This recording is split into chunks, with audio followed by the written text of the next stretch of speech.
Recevoir des messages comme j'adore ce que tu fais, tu m'inspires vraiment, continue, et ne voir aucune réservation arriver dans ton agenda ou dans tes sessions, je sais combien ça peut être frustrant, surtout quand toi tu sais que tu peux vraiment aider la personne en face. Si ton message attire des curieux et pas des clients, j'aimerais te montrer l'énorme différence qu'il y a entre un message qui inspire et un message qui convertit ton audience, tes prospects en clients. Dans cette vidéo, je vais te montrer pourquoi ton message attire des compliments mais pas des clients, la différence très concrète entre l'inspiration et un positionnement qui donne envie de te contacter et comment transformer ton message dès maintenant pour qu'il parle à une personne précise avec un problème précis. Imagine que tu checkes la météo. On te parle d'équilibre atmosphérique, de flux océanique, de dynamique saisonnière et c'est très intéressant, c'est captivant pour toi, tu apprends plein de choses, mais ce que tu veux savoir vraiment, toi, c'est pas ça, c'est est-ce qu'il va pleuvoir demain et est-ce que je vais devoir prendre mon parapluie. Parler du climat global, c'est inspirant. Dire il va pleuvoir à 8 heures sur Biarritz,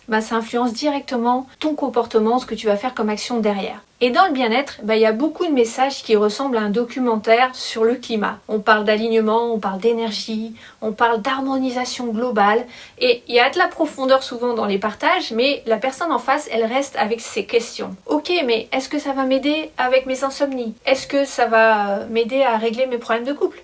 Est-ce que mon agenda va se remplir de rendez-vous grâce à ce que cette personne m'apporte? Un message qui plaît, il est informatif. Un message qui convertit, il aide la personne clairement à prendre une décision. Et si tu devais résumer tout ce qu'on va voir aujourd'hui en une question, ce serait celle-ci. Est-ce que ton message aide vraiment la personne à décider? Tant que tu restes dans la météo globale, personne ne prend son parapluie. Tout simplement parce que ça ne permet pas de passer à l'action. Et c'est ce qui se passe avec beaucoup de messages dans le domaine du mieux-être ou du bien-être, c'est que ton message, il attire des gens en mode intéressant, pas en mode j'ai besoin d'aide maintenant. Ce qu'il faut comprendre, c'est qu'il y a des gens qui consomment du contenu pour apprendre ou pour se distraire, et puis il y a des gens qui recherchent vraiment une solution sérieusement. Et si tu parles à tout le monde, finalement, tu attires surtout la première catégorie de personnes. Et ça, c'est très important à comprendre, parce que tant que tu cherches à plaire à tout le monde, tu vas continuer à recevoir simplement des compliments, mais pas des clients. Et ça arrive beaucoup chez les thérapeutes holistiques ou les gens qui ont plusieurs casquettes. Si tu es thérapeute couche énergéticienne, il y a de grandes chances que tu sois rentré dans ce métier pour aider les autres. Tu n'es pas venu là pour vendre ou pour convaincre ou pour faire du marketing. Et malheureusement,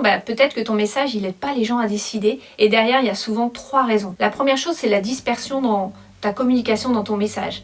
Un jour, tu vas peut-être parler nutrition, le lendemain de gestion émotionnelle, le surlendemain de transgénérationnel, etc.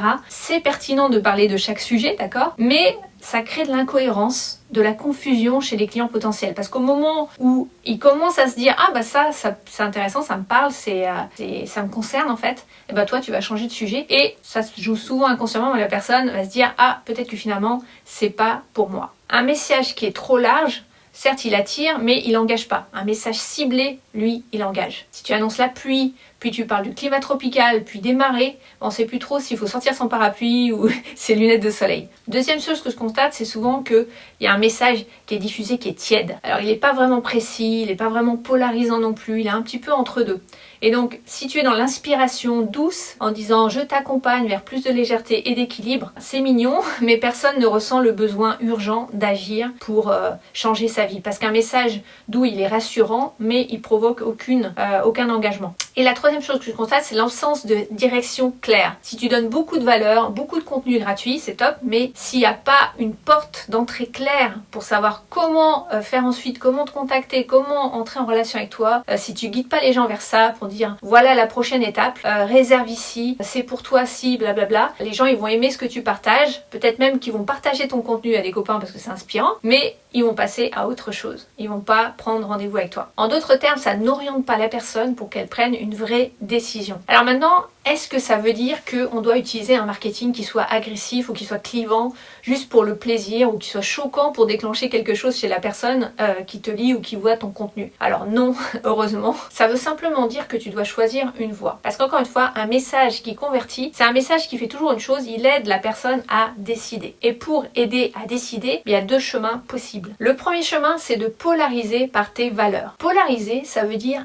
attirer certaines personnes et en repousser d'autres. Ça veut dire assumer quelque part ta position, une position. Et donc assumer qu'il y a des choses dans ton secteur d'activité avec lesquelles tu es pas d'accord, assumer que tu travailles pas avec tout le monde, assumer que certaines approches ne fonctionne pas selon toi, encore une fois. Donc là, je vais te partager la structure que tu peux utiliser pour assumer. 1, tu vas nommer ce que tout le monde fait. 2, tu vas dire clairement en quoi tu n'es pas d'accord avec cette personne ou ce qui est dit. 3, tu dis ce que tu fais à la place. Par exemple, moi je fais pas de séance à l'unité, pas parce que c'est pas rentable pour moi, mais parce que 1 heure ne change pas une vie. Un accompagnement sur 3 mois, il va changer une vie. Et là, certaines personnes vont pas être d'accord avec ton positionnement et c'est ok. Et puis celles qui sont collées à leur séance et qui voient pas vraiment de résultats durables, elles vont dire ah attends, ça me parle ça. Deuxième chemin, c'est d'orienter ton message sur un problème précis. Si tu te sens pas encore prête à polariser fortement, et c'est ok, alors tu vas pouvoir choisir un peu plus de précision. Un problème précis, un type de personne précis pour un résultat que tu offres précis. Donc au lieu de dire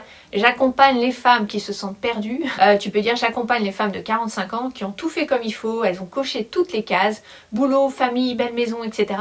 et qui se réveillent un matin en se demandant mais pour qui et pourquoi elles ont fait tout ça. Tu vois un petit peu la différence entre les deux? La première phrase, elle va attirer un peu tout le monde mais elle va parler à personne finalement. Et la deuxième, elle va faire dire à certaines personnes ah mais ça, c'est exactement moi, elle est en train de me décrire. Et quand quelqu'un se reconnaît précisément dans ton message, il est déjà en train de prendre une décision. Alors maintenant, on va rendre ça très concret. Parce que c'est bien beau de parler de polarisation et de précision. Mais comment tu sais, toi, concrètement, si ton message est en train de convertir ou juste d'inspirer? Tu peux te poser ces 3 questions. 1. Est-ce qu'une personne avec ce problème précis se reconnaît immédiatement? C'est pas est-ce que les gens trouvent ça intéressant? C'est est-ce qu'une personne qui vit exactement cette situation se dit c'est exactement ce que je vis, c'est moi. Car je le répète, si ton message pourrait s'adresser à tout le monde ou à n'importe qui, il va toucher personne en profondeur. Plus tu es précise, plus la bonne personne se sent reconnue, se sent vue. Et se sentir vue, encore une fois, c'est le début de la décision qu'elle va prendre de te contacter. 2. Est-ce qu'on comprend clairement ce qui change après avoir travaillé avec toi? Et ici, je parle du résultat que tes clients obtiennent grâce à ton approche, à ce que tu fais. Qu'est-ce qui est différent dans sa vie? Qu'est-ce qui est plus léger? Qu'est-ce qu'ils ont résolu une fois qu'ils sont passés entre tes mains? Si quelqu'un lit son contenu mais se dit c'est intéressant mais je sais pas vraiment ce que ça va changer pour moi, alors ton message ça veut dire qu'il reste au niveau du climat, du documentaire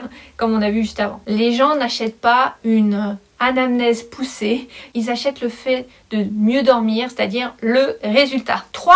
Est-ce que je parle de ma méthode ou de son résultat justement? Et ça c'est un piège qu'on voit assez fréquemment. Toi tu sais exactement ce que tu fais, tu connais tes outils, tu connais tes protocoles, mais la personne en face elle maîtrise pas ton vocabulaire. Donc quand tu parles d'alignement, de réalignement, d'anamnèse, de libération émotionnelle, là tu parles ton propre langage d'experte. Alors que elle va se dire moi je suis épuisée, je me sens perdue, j'ai plus de clientes, etc. Donc parle dans son langage, nomme ses symptômes et ensuite seulement explique comment tu l'aides. Ok, maintenant que tu as compris la logique, voici 7 leviers que tu peux utiliser pour rendre ton message beaucoup plus décisionnel. La première chose, c'est la spécificité. Encore une fois, plus ton message est ciblé, plus il aide à décider. La précision, c'est pas là pour faire joli, c'est là pour que la personne se dise là, t'es en train de parler de moi et ça me parle. 2.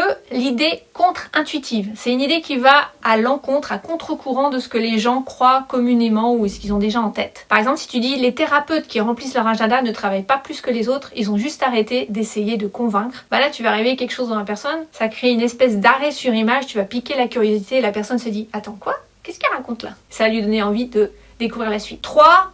Moi aussi, je suis passée par là, moi aussi j'étais là. Si tu partages une version passée de toi qui ressemble exactement à la situation actuelle que vit ton client, et là c'est pas pour raconter ta vie, tu vois, en long, en large et en travers, c'est pour créer finalement une reconnaissance immédiate que la personne puisse s'identifier. Et la personne va se dire, si elle s'en est sortie, peut-être que pour moi ça va être possible aussi. 4. La promesse inversée. Au lieu de promettre ce que tu vas apporter, tu nommes ce que tu refuses de faire. C'est une manière de prendre position de manière douce. Par exemple, te vendrai jamais un système en 5 étapes qui est censé marcher pour tout le monde en mode taille unique. Parce que ça n'existe pas. Ça te positionne et ça attire les personnes qui en ont marre d'un discours tout fait ou d'un truc générique qui est pas personnalisé pour eux. 5. Le détail concret qui est un peu inattendu. Parce que le cerveau, lui, il accroche à du concret. Un chiffre, une anecdote, un détail qui est précis. Par exemple, une tarologue m'a dit qu'elle avait honte de son tarif à 60 €. Sa concurrente directe facturait 120 € pour exactement la même chose. La différence, c'est la façon dont elle a présenté la transformation qu'elle apporte. Là tout de suite, on va visualiser, on comprend et on peut se mettre à la place encore une fois.